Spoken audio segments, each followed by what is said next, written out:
Hi guys, it's Kacy Paide of The Inspired Office, theinspiredoffice.com. I organize messy offices, and on Fridays with Kacy today, the topic is success. And how do I measure success? So, as we know, success of course means different things to different people. And a rule of success that I've been living by in the last couple of years or so comes from Abraham Hicks. I'm not sure if any of you are familiar or listen to their workshops, but one of their quotes is something along the lines of, know that your value can only be measured in terms of joy. And as the second I read that, it struck a chord with me, and I actually wrote it down and put it under glass on my desk right here.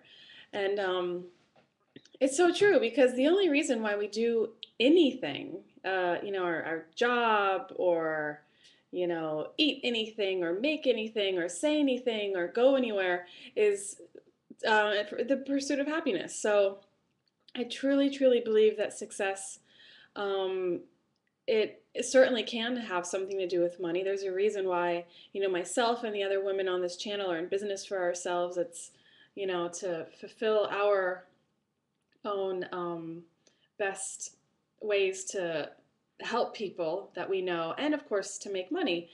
Um, but the only reason why we're doing anything or any of those things is to be happier and be joyful. So it's the reason why I've put it on my desk. It's to remind myself that if ever I find myself working on something or, saying yes to an opportunity that maybe I shouldn't have, is it making me more joyful? That is the first question I always have to ask before will it make me more money? Um, Another lesson in success has really come to me just through my last 10 years or so of helping people organize. And my clients all have different definitions of success. Some clients would, you know, walk into another client of mine's office and think, "Oh my goodness, this is success. My goal is to have an office that looks exactly like this." And the office they're looking at may be the before picture of another client of mine. So, I go into some offices and think, you know what? This really isn't that bad. We don't have a whole lot of work to do.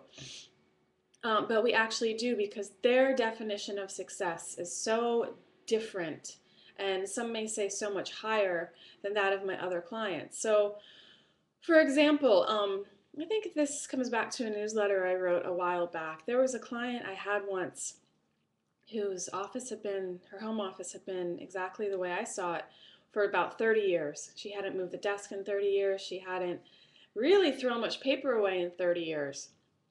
So, long story short, we, the first two visits, threw away about 40 bags of paper, or recycled 40 bags of paper.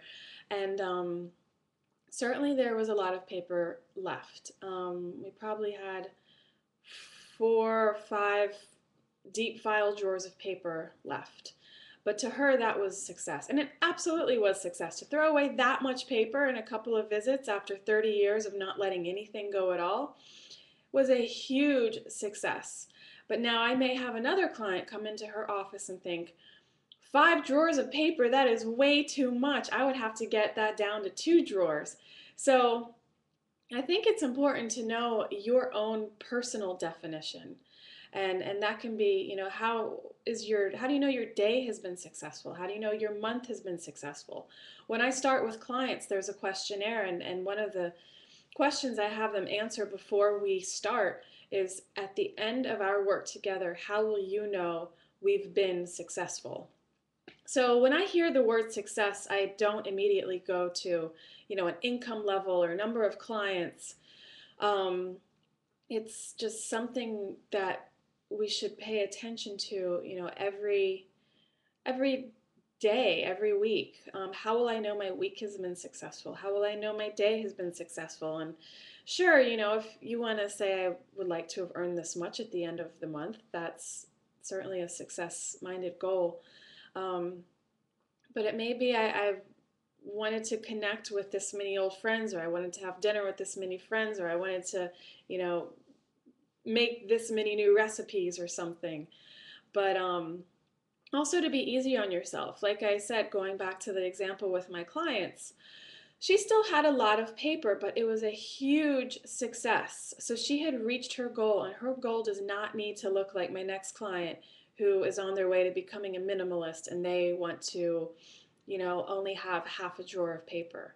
So, really, know what success is to you and just strive towards that. And again, I just think it's important to take the big dollar sign, a little bit away from our definition of success because, like I said, your value can only be measured in terms of joy.